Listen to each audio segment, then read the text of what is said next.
My name is Sienna Hudson. I'm 32 years old, and last Christmas, my brother-in-law confessed something that shattered everything my family believed. For 8 years, my parents worshipped him. The Harvard Law graduate, the partner track attorney at a prestigious firm, the man who gave my sister the perfect life. And for 8 years, they told me I had settled because my husband builds furniture with his hands instead of arguing cases in court. What Derek whispered to me in my parents' backyard, wine breath hot against my ear, changed everything. And what happened at that dinner table 3 hours later? My mother is still not speaking to me, but I'd do it all again.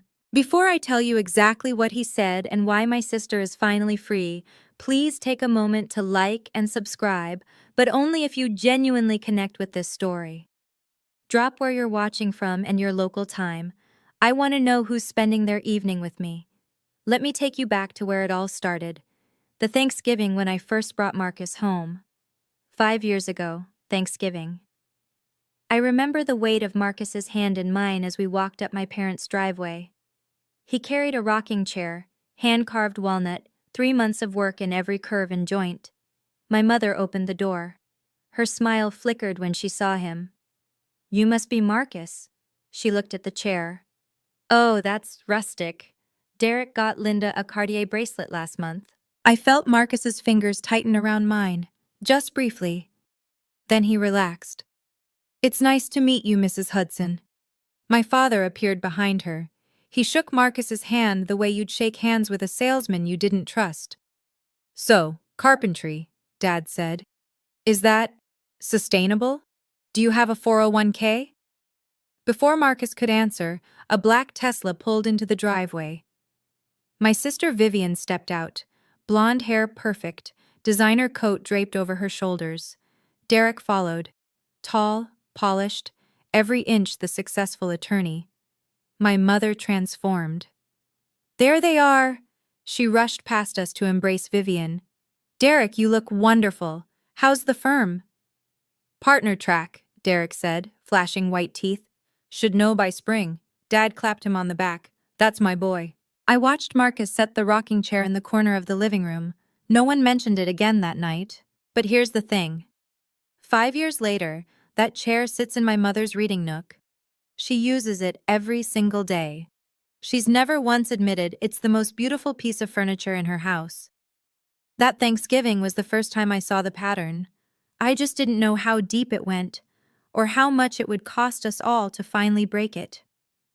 2 weeks before last Christmas, I was in our kitchen, phone pressed to my ear, watching Marcus sand a tabletop in his workshop through the window. "Did you hear?" My mother's voice crackled with excitement. "Vivian and Derek just bought a house in Brookline. 4 bedrooms, a pool." "That's nice, Mom." "It's more than nice. It's what success looks like." She paused, the pause that always preceded the knife. "I just wish you had aimed higher, honey. Marcus is nice. But you settled. You know you did." I didn't answer. What could I say that I hadn't said 100 times before? "A carpenter, Sienna. My daughter married a carpenter." Through the window, Marcus looked up. He'd heard. The phone was too loud, or maybe my mother's disappointment just carried that well. He didn't react, just returned to his work, the sandpaper moving in slow, deliberate strokes. After I hung up, he came inside, sawdust in his hair, calluses on his palms, the hands my mother thought weren't good enough. "You okay?" he asked.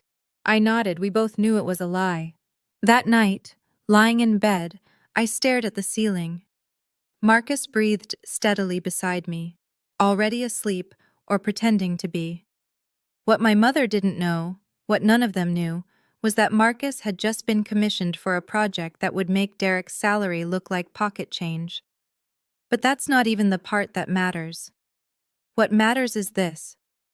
I was starting to wonder if my silence was protecting my family or just slowly killing my marriage. Something had to change. I just didn't know it would happen so soon, or hurt so much when it did. That same night, I couldn't sleep. I lay there cataloging the evidence. 5 years of holiday dinners where Marcus excused himself earlier each time. 5 years of him never suggesting we visit my parents. 5 years of silence in the car ride home, his jaw tight, his eyes on the road. I'd told myself it was fine, that he understood, that our love was strong enough to absorb my family's disappointment. But love doesn't work that way. Contempt is corrosive, it seeps through cracks you didn't know existed. 6 months before that sleepless night, Marcus had asked me something. We were folding laundry, mundane, ordinary, when he said it. "Do you ever defend us to them?" I'd frozen, a pillowcase in my hands. "I mean, I hear what they say." His voice was quiet, not angry, worse, sad. "And I never hear you push back." I'd mumbled something about keeping the peace, about not making things worse. He'd nodded slowly. "Okay. Just okay." That one word carried more weight than any argument could have. I found out later that he'd written a letter to my parents. 3 pages, handwritten, explaining his work, his values, his love for me. He'd spent 2 weeks on it. He never sent it. When I asked him why, he shrugged. "What's the point? They've already decided who I am." Lying in bed that December night, I understood something I'd been avoiding for years. My silence wasn't neutral. Every time I let a comment slide, I was teaching myself that I wasn't worth protecting, that we weren't worth protecting. Marcus deserved better. Hell, I deserved better. Christmas was 2 weeks away. My parents expected us at their house, same as always. This year would be different. I just didn't know how different.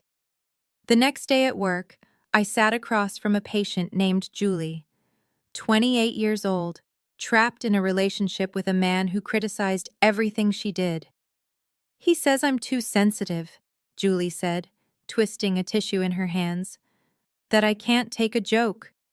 I leaned forward. "When you stay silent about mistreatment, you teach yourself that you're not worth protecting." The words left my mouth, and something clicked, like hearing your own voice on a recording and not recognizing it. I was giving advice I couldn't follow. After the session, Dr. Eleanor Webb called me into her office.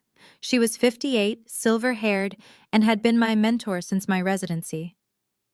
"Sienna, I have good news," she smiled. "Your research on coercive control patterns, it's been selected. You're presenting at the March conference." What? "Don't look so surprised. You're one of our best. The board agrees." I walked back to my office in a daze. At work, I was Dr. Hudson, respected, competent, and expert in recognizing toxic relationship dynamics. At my parents' house, I became someone smaller, someone who let her husband be insulted and said nothing. The disconnect was staggering. Dr. Webb had mentioned something else, almost in passing. A high-profile client seeking private consultation, someone going through a difficult situation. She'd given me the file to review. I didn't think much of it then. I would later. That evening, I made a decision. This Christmas, I wouldn't stay silent. I wouldn't swallow the comments and pretend they didn't sting. I had no idea that my small act of courage would collide with something much bigger. Secrets that had been festering in my sister's perfect house for years. But I'm getting ahead of myself. December 24th, 4:47 p.m. Marcus and I pulled into my parents' driveway.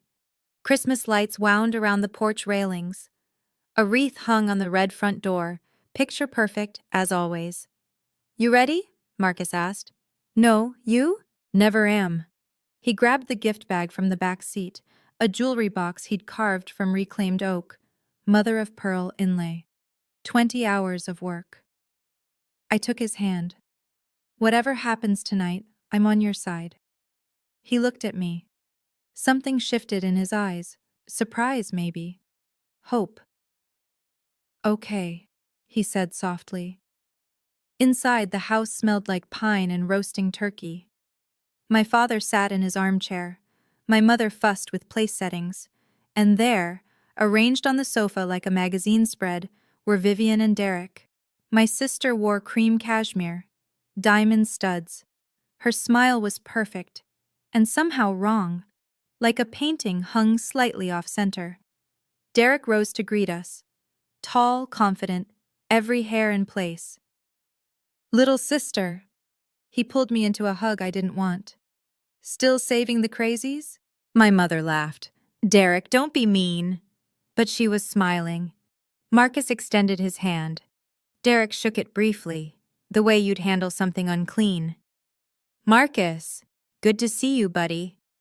Buddy, like they were friends, like there wasn't 5 years of contempt in that handshake. I turned to Vivian. We hugged.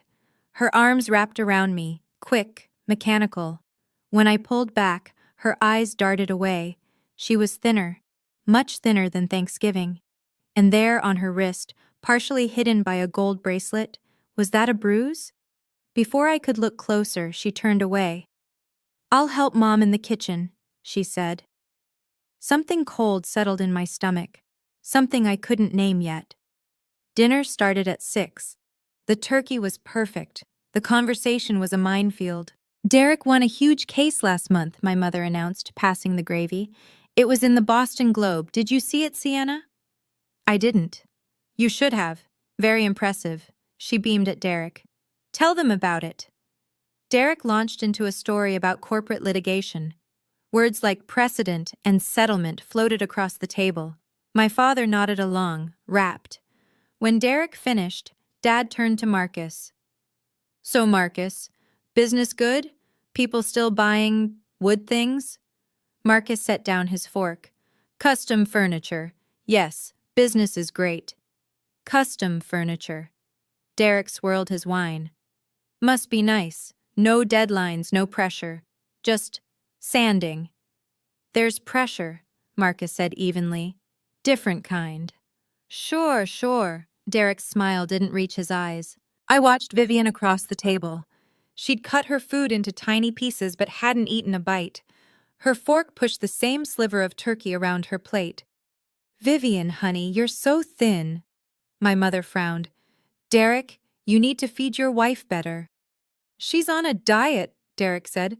Wants to look good for New Year's. Something flickered across Vivian's face, there and gone, fast as a blink. Fear. I knew fear. I saw it every day in my patients. That micro-expression, the widened eyes, the tightened jaw, was unmistakable. My sister was afraid of her husband. The realization hit me like ice water. I gripped my fork, mind racing. Right, Viv? Derek was watching her now. Vivian nodded quickly. Right, the diet. She didn't look up from her plate. I saw it. That flash of fear. And suddenly, 8 years of observation started clicking into place, like pieces of a puzzle I hadn't known I was solving. After dinner, we moved to the living room. The Christmas tree glowed in the corner. Stockings hung over the fireplace. Norman Rockwell couldn't have painted it better. My mother opened Marcus's gift first. She lifted the jewelry box from the tissue paper, turned it over in her hands. Oh, she said. It's homemade. Cute. Cute. 20 hours of hand-carved oak, and she called it cute. The old Sienna would have smiled and changed the subject. The old Sienna would have let it slide. It took him 40 hours, Mom. My voice came out steady, clear. That's $3,000 worth of labor, if he charged market rate. The room went silent. My father shifted in his armchair. Sienna, don't be dramatic. Wow, Derek chuckled. Someone's sensitive tonight. I looked at him, held his gaze. I'm not sensitive. I'm accurate. Marcus's hand found the small of my back. Not pulling me away, not stopping me, just there, present. My mother's mouth opened and closed. She wasn't used to this version of me. Vivian suddenly stood up. Her face was pale. I need some air, she said, and walked toward the back door. As she passed the coffee table, her phone slipped from her cardigan pocket. It clattered onto the floor. Derek moved fast. Too fast. He scooped up the phone and slipped it into his own pocket in one smooth motion. Like a reflex, like he'd done it 1,000 times. Vivian didn't protest. She didn't even look back. She just walked outside into the cold December night, shoulders hunched like she was carrying something heavy. I watched Derek pat his pocket where her phone now rested, and I thought, what kind of husband confiscates his wife's phone? The kind I was beginning to recognize. Okay, I need to pause here for a second. If you've ever sat at a family dinner feeling invisible while someone else got all the praise, I see you. I really do. Comment below and tell me. Have you ever had a moment where you finally spoke up? What happened? And hey, if you're still with me, that subscribe button is right there. Hit it. I promise this story is about to get wild. Now, where was I? Right. My sister had just walked out into the cold, and I was starting to see things I'd missed for years. I found Vivian in the backyard, standing near the old oak tree. Christmas lights from the neighbor's house cast colored shadows across the snow. Her shoulders were shaking. Viv? She spun around, wiping her face quickly. I'm fine, just cold. I stepped closer. The bruise on her wrist was more visible now. Purple-green, days old. Before I could say anything, my phone buzzed in my pocket. A text from an unknown number. I can't do this anymore. I need to tell someone. Can we talk? D. I stared at the screen. D? I didn't know anyone who'd text me like this. Probably spam. I was about to delete it when Vivian touched my arm. We should go back inside. Her voice was flat, rehearsed. Derek will wonder where I am. Will wonder. Not might. Will. Like she knew exactly how he'd react. Like she'd learned to predict his moods the way you predict weather. Vivian, are you okay? Really? She looked at me then. For one moment her mask slipped. I saw exhaustion, fear, a desperate silent plea. Then it was gone. I'm fine, she said again. Come on. We walked back toward the house. Through the window I could see Derek watching us. His expression was odd, calculating almost. When he caught me looking, he smiled. But his eyes didn't change. That text sat in my phone like a splinter. Unknown number. Someone wanting to confess something. The initial D. It wasn't until later that I realized Derek's number wasn't in my contacts. We'd never exchanged phones, and that message, I need to tell someone, hadn't been meant for me at all. He'd sent it to the wrong number. I just didn't know whose number he'd meant to reach. Inside, new guests had arrived. Rachel Nguyen stood in the foyer, unwinding a scarf from her neck. She'd been Vivian's best friend since college. Though now that I thought about it, I hadn't seen them together in years. Rachel hugged Vivian for a long time, too long. When they separated, she whispered something in my sister's ear. Vivian nodded once, quickly, then pulled away. I watched Rachel watching Vivian walk back to Derek's side. Something like pain flickered across Rachel's face. She noticed me looking. Our eyes met. Sienna, can I talk to you for a second? We stepped into the hallway, away from the others. Rachel glanced toward the living room, then back at me. How is she? Her voice was low, urgent. Really? I don't know. She won't talk to me. Rachel's jaw tightened. She seemed to be wrestling with something. She called me, she finally said. 6 months ago, middle of the night. Rachel stopped, swallowed. She wanted to leave, but then she called back the next morning and said it was nothing. Leave what? Rachel didn't answer. Her eyes drifted toward Derek, who was laughing at something my father said. I work at the courthouse, she said quietly. I shouldn't be telling you this. Telling me what? She hesitated. Then, a report was filed, then withdrawn, the next day. The blood drained from my face. What kind of report? Rachel shook her head. I can't say more. I could lose my job. She gripped my arm. But if you see something tonight, anything, please don't ignore it. She won't save herself. Then she walked away, leaving me alone in the hallway with a terrible suspicion crystallizing into certainty. My sister had tried to get help, and no one knew, not even me. By 10 o'clock, the wine bottles were mostly empty. Derek had switched to whiskey. His cheeks were flushed, his voice louder. The polished mask was slipping. "You know what Marcus should do?" Derek leaned back on the sofa, glass dangling from his fingers. "Start a YouTube channel. How to make stuff nobody needs."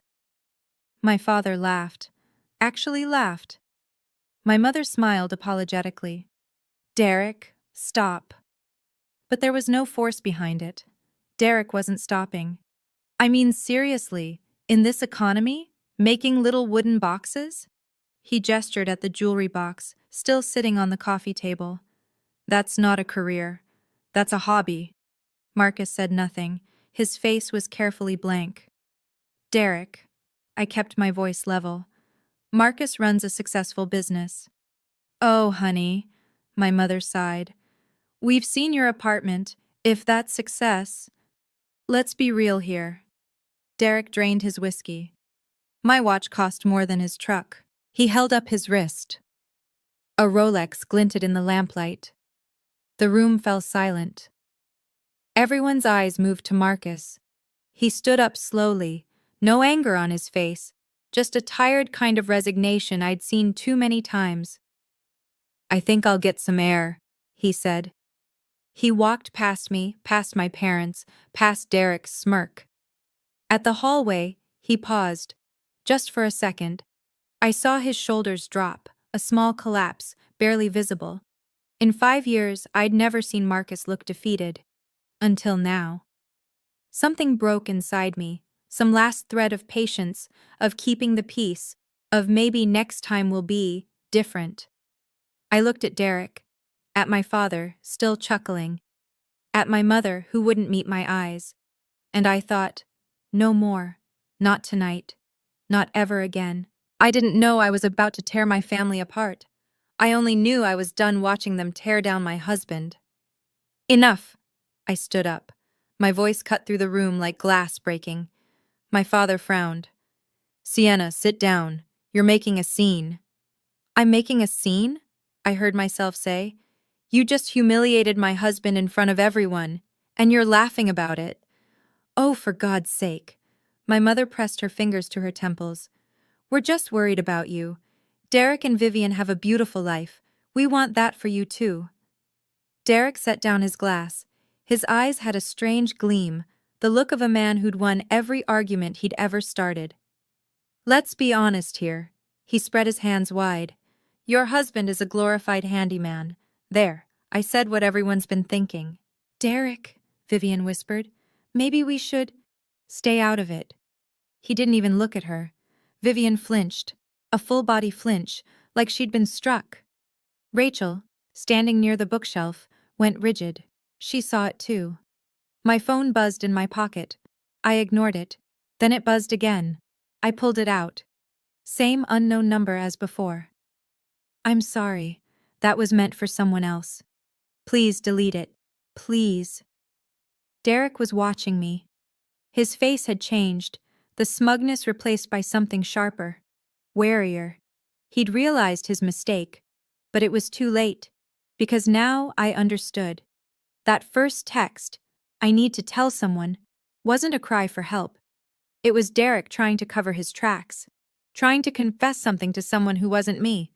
The wine was making him sloppy. The secrets were piling up, and whatever he was hiding, it was big enough to text a stranger about in desperation. I looked at my sister, at her hollow eyes, at the bruise she kept covered. I looked at Derek, sweating now despite the cold. Tonight, something was going to break. I went outside to find Marcus. He was standing at the edge of the patio, breath fogging in the December air. "Hey." I touched his shoulder. "I'm sorry, I should have..." "Don't." He shook his head. "Don't apologize for them." Before I could respond, footsteps crunched on the frozen grass behind us. "Sienna." Derek's voice was different now, softer, almost slurred. "Can I talk to you? Alone?" Marcus tensed beside me. "It's fine," I said. "Go inside. Get warm. I'll be right there." He hesitated, then nodded. As he passed Derek, the two men's eyes met. Something unspoken passed between them, Hostility, maybe, or warning. Then Marcus was gone, and I was alone with my brother-in-law in the shadows. Derek moved closer. I could smell the whiskey on his breath. "You think you have it bad?" His laugh was hollow. "You think your parents are hard on you?" "What do you want, Derek?" "Your sister." He swayed slightly. "Your perfect, beautiful sister. You know what she does every night?" I stayed silent. "She checks my phone, goes through my emails, times how long I'm in the bathroom." He jabbed a finger at his chest. "I'm the prisoner. Not her. Me." "Derek, what exactly are you saying?" "Everyone thinks I'm the bad guy." His voice cracked. "But you don't know. You have no idea what it's like living with her." I studied his face. The red-rimmed eyes. The performative pain. Something about his words felt rehearsed, like lines he'd practiced. I'd heard this speech before. Not from victims, from abusers. "You're a therapist, right?" He stepped closer. "Then you know. Some victims aren't who you think." His hand gripped my arm. Too tight. And I realized Derek wasn't confessing. He was manipulating. Just like he manipulated everyone else, including my sister. I didn't pull away. Years of training had taught me to keep my face neutral, my body still. Let them talk. Let them reveal themselves. "She's the controlling one," Derek continued, his grip loosening. "She decides where we eat, who we see, what I wear to work." "That must be difficult," I said carefully. "You have no idea." He ran a hand through his hair. "That report Rachel mentioned? Vivian filed it against me. But it was all lies. She hit herself, bruised herself. I swear to God." The words hung in the cold air between us. I'd seen this pattern dozens of times in my work. Darvo, deny, attack, reverse victim and offender, textbook narcissistic manipulation. "Derek," I kept my voice calm. "Who controls the bank accounts?" He blinked. "What?" "You said Vivian controls everything. The money, the schedule. But whose name is on the bank accounts?" His mouth opened, closed, opened again. "That's different. I manage our finances because I'm better with—" "Does Vivian have her own credit card?" "She doesn't need—" "Can she spend money without telling you first?" Silence. "I'm a trauma specialist, Derek." I stepped back, out of his reach. "I've heard this speech 100 times, from the abuser, never from the victim." His face changed. The wounded husband mask crumbled. Underneath was something harder, colder. "You don't know what you're talking about." "I know exactly what I'm talking about. Vivian was an architect, a good one. Why did she quit?" "Nothing." "Did you tell her to quit? Or did you make it impossible for her to keep working?" "She chose to stay home." Derek's voice rose sharply. "I gave her everything." The shout echoed across the yard, loud enough to carry through the windows, loud enough for everyone inside to hear. The back door swung open. Vivian stood in the doorway, backlit by the warm glow of the living room. Her face was pale as marble. "Viv." Derek's voice shifted instantly, softening. "Baby, we were just talking." She didn't look at him. Her eyes were fixed on me. "I heard," she said quietly. "I heard everything." Behind her I could see movement, my mother's worried face, my father standing, Rachel gripping the doorframe. "Vivian, let's go inside." Derek moved toward her. "You're misunderstanding." "Don't." The word was small but sharp. Vivian took a step back. "Don't touch me." For a moment, Derek's mask slipped entirely. I saw rage flash across his features, white-hot and terrifying. Then it was gone, replaced by confusion, concern, the performance of a loving husband. "Honey, you're not well. You're tired. Let me—" "She's not tired." I moved to stand beside my sister. "She's finally saying what she's wanted to say for years." My mother pushed through the door. "What on earth is going on? Derek, Vivian, someone explain." "Nothing's going on." Derek smiled, that practiced, charming smile. Sienna's just having one of her episodes, being dramatic. You know how she— 8 years. Vivian's voice cut through his like a blade. 8 years, I've pretended. The silence was absolute. Even the Christmas lights seemed to stop twinkling. Vivian, sweetheart. My mother reached for her. What are you talking about? My sister looked at our mother, at our father, at Derek, frozen mid-performance. Then she pulled up her sleeve. The bruise wasn't alone. There were others. Faded yellow, healing green, fresh purple. A timeline of pain written on her skin. My mother's hand flew to her mouth, and I thought, this is it. This is the moment everything changes. She did that to herself. Derek's voice was steady, but sweat beaded on his forehead. She's mentally unstable. I've been trying to get her help. He checks my phone. Vivian's words tumbled out now, years of silence breaking like a dam. Every text, every call, every email. If I don't answer within 2 minutes, he calls until I do. Vivian, stop. Derek stepped forward. You don't know what you're saying. He controls all our money. I haven't had cash in 4 years. If I need groceries, he adds it to a list and has them delivered. So I can't go anywhere without him knowing. My mother swayed. Dad caught her arm. This is insane. Derek's composure was cracking. Linda, Robert, you know me. I would never. I haven't seen Rachel alone in 3 years. Vivian looked at her friend, tears streaming now. Because he said she was a bad influence. Because she asked too many questions. Rachel stepped forward, her voice shaking. She called me 6 months ago, 2 in the morning, crying, saying she couldn't leave because he'd take everything, the house, her credit, her reputation. That's hearsay. Derek whirled on Rachel. You can't prove— I work at the courthouse. Rachel's chin lifted. A domestic violence report was filed. Vivian withdrew it the next day, because someone— her eyes locked on Derek— told her he'd destroy her if she didn't. My father had gone gray. He stared at Derek like he'd never seen him before. Is this true? Dad's voice was hoarse. Derek opened his mouth, closed it. For once, the silver-tongued lawyer had nothing to say. In the silence, a phone buzzed. Derek's pocket. Then again, and again. We all heard it. The vibration of incoming messages, rapid fire, urgent. Someone wanted Derek's attention very badly. Answer it. My mother's voice was barely a whisper.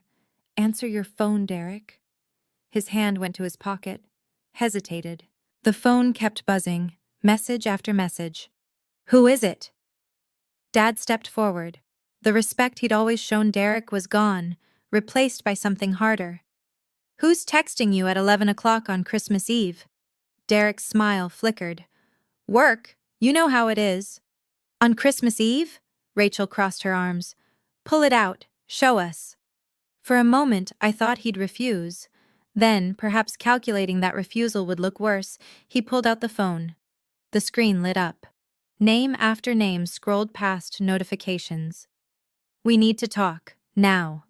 Derek, I can't keep waiting. You said you'd tell her tonight. The name at the top wasn't a colleague. It was a woman's name, someone called Ashley, and the preview of her latest message read, The baby's due in April, you promised. My mother made a sound, something between a gasp and a moan. Vivian laughed. A broken, brittle sound. A baby, of course. Of course there's a baby. This isn't what it looks like. Derek was backing up now, phone clutched to his chest. I was going to tell you. I was going to— A baby. Vivian's laughter turned to something harder. 8 years of controlling everything I do, everything I wear, everyone I see, and you were building another life the whole time. Vivian, please. My wife isn't mentally unstable. The words came from behind me, Marcus's voice, calm and certain. She's a licensed therapist specializing in trauma. And what you just described? What you tried to pull? It's called Darvo. She wrote a paper on it. Derek's eyes darted between us. Trapped. Finally trapped. And for the first time, I watched my parents see him clearly. If you're watching this and it hits close to home, first, I'm sending you all my strength. Second, I need to know. Team finally speak up, or team get out of there immediately? Drop your answer in the comments, and if you haven't already, please hit that like button. It genuinely helps more people find stories like this one. Now, let's see how this Christmas dinner ends, because trust me, the fallout was just beginning. Derek grabbed his coat from the hallway.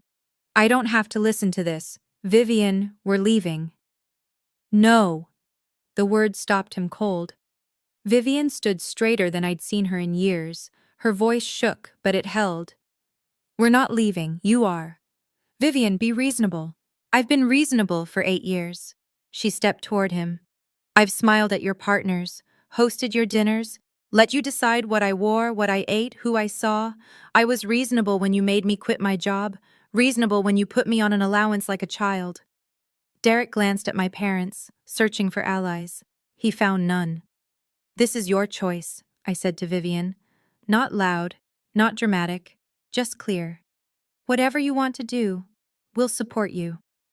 Vivian looked at Rachel, at Marcus, at me, then at our parents, who stood frozen by the fireplace. I want out, she said. I've wanted out for 3 years. I just didn't think anyone would believe me. I believe you. My mother's voice cracked. She crossed the room and pulled Vivian into her arms. I believe you, baby. I'm so sorry. I'm so sorry. Rachel pulled out her phone. I know a family lawyer, one of the best. She owes me a favor. This is ridiculous. Derek was edging toward the door. You'll regret this, all of you. Do you have any idea what I can— Derek. My father stepped into his path. The man who'd clapped him on the back an hour ago now blocked his exit. Get out of my house, now, before I call the police. Derek's face contorted with rage, but he saw the room. He saw he'd lost. He grabbed his coat and slammed the door behind him. The silence that followed felt like breathing again. After Derek left, no one moved for a long moment. Then Vivian collapsed onto the sofa, shaking with sobs. Rachel sat beside her, rubbing her back, murmuring things I couldn't hear. I turned to my parents. My mother looked like she'd aged 10 years. My father stood by the window staring at nothing. I love you both. I kept my voice calm. But tonight needs to be the last time you compare my marriage to anyone else's. Mom looked up. Sienna, we didn't know. You didn't know about Derek. I cut her off gently. But you knew exactly what you were saying about Marcus. For 5 years you knew. Silence. We just wanted— My father's voice trailed off. We wanted you to have security. I have security. I glanced at Marcus, who stood quietly by the door. I have a man who builds things with his hands and has never once made me feel small. That's more than Derek ever gave Vivian. My mother covered her face. Her shoulders trembled. Every comparison, every joke at his expense, every time you called him the carpenter like it was an insult. I felt something release in my chest, years of swallowed words finally finding air. That ends tonight, or we stop coming. My father nodded slowly. For once, he didn't argue. Marcus walked over. His hand found mine. Vivian, he said softly. You're welcome to stay with us tonight, as long as you need. She looked up at him, this man my family had mocked for half a decade, the man offering her shelter when everything had shattered. Thank you, she whispered. As we gathered our coats, my mother caught my arm. Her eyes were red, her face raw. I'm sorry, she said. I'm so sorry. It was the first time in 32 years I'd heard her say those words. Our apartment was small. 2 bedrooms, a galley kitchen, furniture Marcus had built himself. Vivian stood in the doorway, looking around like she'd landed on another planet. Mom called this small, she said quietly. She doesn't know what she's talking about. I guided her to the sofa. Marcus brought blankets, then disappeared into the kitchen. The sound of the kettle filled the silence. Vivian pulled her knees to her chest. She looked young, fragile, nothing like the polished woman who'd sat in our parents' living room hours ago. 8 years, she said. I wasted 8 years. I sat beside her. You survived 8 years. That's different. I forgot what it felt like. She looked around at our living room, at the hand-carved bookshelves, the warm light. To feel safe in a room. Marcus returned with 3 cups of tea. He handed one to Vivian without fanfare, then settled into the armchair across from us. The guest room is ready, he said. Fresh sheets, extra blankets, stay as long as you need. Vivian stared at him. At this man our family had dismissed. The carpenter, the handyman, the one who wasn't good enough. Why are you being so kind to me? Her voice cracked. After everything my husband said about you. You're not your husband, Marcus shrugged. And you're Sienna's sister. That's enough. Vivian started crying again, not the desperate sobs from before, something quieter, cleaner. I'm so tired, she whispered. I don't remember not being tired. I pulled her close. She felt like bones and tension. But she was here. She was free. Sleep, I told her. Tomorrow we figure out the rest. Tonight, you just sleep. For the first time in 8 years, my sister fell asleep without checking if the doors were locked from the inside. 1 week after Christmas, I sat at my desk at Massachusetts General, staring at an email from Dr. Webb. Confirmation. My presentation at the March conference was locked in. Topic: Recognizing coercive control in family systems. I closed the laptop and picked up my phone. 3 unread messages. The first was from Rachel. Vivian met with the lawyer today. Things are moving forward. The second was from Vivian herself. Sign the papers. It's really happening. The third was from my mother. Can we talk? Not to argue, just talk. I agreed to meet her. Not at the house, at a coffee shop downtown, neutral ground, new rules. She was already there when I arrived, small in a corner booth, hands wrapped around a cup she wasn't drinking. Thank you for coming, she said. I sat across from her, waited. I've been thinking about what you said. She stared at the table. About Marcus. About security. A long pause. Your father used to be a construction worker, before accounting, before me. I blinked. Dad never talked about his past. I pushed so hard because I was scared. She finally looked up. Scared you'd struggle like we did. Like I did, watching him come home exhausted every night. I understand, I said carefully. But fear doesn't excuse hurting us. I know. She reached into her purse and pulled out an envelope. I found this, years ago. In your car, actually, after one of your visits. I opened it. Inside was Marcus's letter. The one he'd written and never sent. 3 pages of careful handwriting explaining his work, his values, his love for me. You read this? I whispered. I read it. Tears slipped down her cheeks. I knew years ago who he really was. I was just too proud to admit I was wrong. February came cold and gray, but things were thawing everywhere that mattered.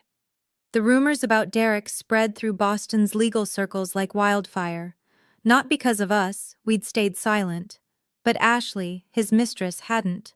She was a paralegal at his firm, 26 years old, 4 months pregnant with his child. And when Derek tried to ghost her after Christmas, she went straight to HR. The investigation uncovered more. Complaints from female colleagues, inappropriate comments, a pattern of behavior that didn't look good for a partner-track attorney. Last I heard, Derek was on administrative leave. The partnership was off the table. His reputation, once bulletproof, had shattered. Vivian filed for divorce in January. The lawyer Rachel found was excellent, thorough, aggressive, compassionate. Derek tried to fight it, but with Rachel's testimony and the documented history, he didn't have much leverage. She moved out of our apartment in mid-February into her own place, smaller than the Brookline mansion, infinitely more hers. She'd started seeing a therapist, a colleague of mine, someone good, and she'd begun sketching again, architecture, buildings that existed only in her imagination for now. But she was creating again. That mattered. As for Marcus, the project he'd been working on, the one my mother called Wood Things, Turned out to be a commission for a boutique hotel chain. Custom furniture for 12 properties. The kind of contract that changed everything. I didn't tell my parents about the money. That wasn't the point. But when the first piece was featured in a design magazine, Dad saw it. He called Marcus directly for the first time in 5 years. "I saw the article," he said. "That credenza. It's really something." Marcus smiled when he told me about it later. Not triumphant, just settled. "He's trying," Marcus said. "That's enough for now." March, the conference. I stood at the podium, looking out at a sea of faces. Mental health professionals, researchers, advocates, people who spent their careers helping others recognize the invisible cages of coercive control. Today, I was one of them. Today, I wasn't the sister who stayed silent. "Coercive control often hides in plain sight," I said, my voice steady. "We see the perfect house, the successful spouse, the curated life. We don't see the person inside that life slowly disappearing." In the third row, I spotted Marcus. Beside him sat Vivian, thinner but brighter-eyed than she'd been in years. And next to them, unexpected, impossible, sat my parents. I hadn't known they were coming. Mom had mentioned wanting to support me, but I'd assumed it was just words. Yet there they were, watching, listening. I continued the presentation. 30 minutes of data and case studies and recommendations. Professional, clinical, true. When I finished, the applause was warm. Dr. Webb found me afterward, beaming. "Outstanding work, Sienna, truly." But it was my father's face I watched. He approached slowly, hands in his pockets. "That furniture set you mentioned," he said to Marcus. "The one in the hotel lobby. I saw the photos." A pause. It's really something." Marcus nodded. "Thank you, sir." "I was wrong about you." Dad's voice was rough. "I was wrong about a lot of things." Then he did something I'd never seen. He extended his hand to Marcus. Not the dismissive brush of fingers from years past, but a real handshake. Firm, respectful. Marcus took it. I spent years waiting for my parents to see his worth. Turns out I needed to see my own worth first, to demand it, to make space for it. Only then could anything change. Now, today. I'm sitting in our living room, still small, still perfect. Sunlight streams through the window onto the rocking chair in the corner. The one Marcus made 5 years ago. The one my mother used every day and never acknowledged. She sent it back last month. A note tucked inside. "This belongs with you. It always did." Marcus is in his workshop finishing a commission. I can hear the soft rhythm of sanding through the walls. It sounds like home. Vivian stopped by yesterday. She's doing better. Not healed, but healing. She got a job at an architecture firm downtown. Small projects, but hers. She's building things again. Our family isn't fixed. There are still awkward dinners. Still moments when Mom starts to compare, then catches herself. Still silences where old words used to be. But there are boundaries now. Clear ones. When the comparisons start, I change the subject. Or I leave. Both are options I didn't know I had. Last week, Dad asked Marcus for advice on a woodworking project. A birdhouse of all things. They spent an hour on the phone talking about joint types and wood grain. It's not much. It's everything. My parents spent years measuring success in square footage and salary.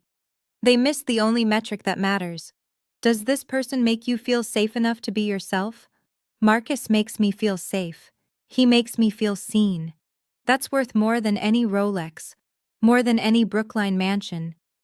You don't owe anyone an explanation for choosing happiness over their expectations. Not even family. Especially not family that mistakes control for love. Set the boundary, hold the line, let them adjust or let them go. Either way, you'll finally be free. If you made it to the end, first of all, thank you. Truly. I want to hear from you. Have you ever had to set a boundary with your family? What happened? Drop your story in the comments. Your experience might help someone else who's struggling right now. And if this video meant something to you, please share it with someone who might need it. There's another story in the description you might want to check out. Stay safe out there. See you in the next one.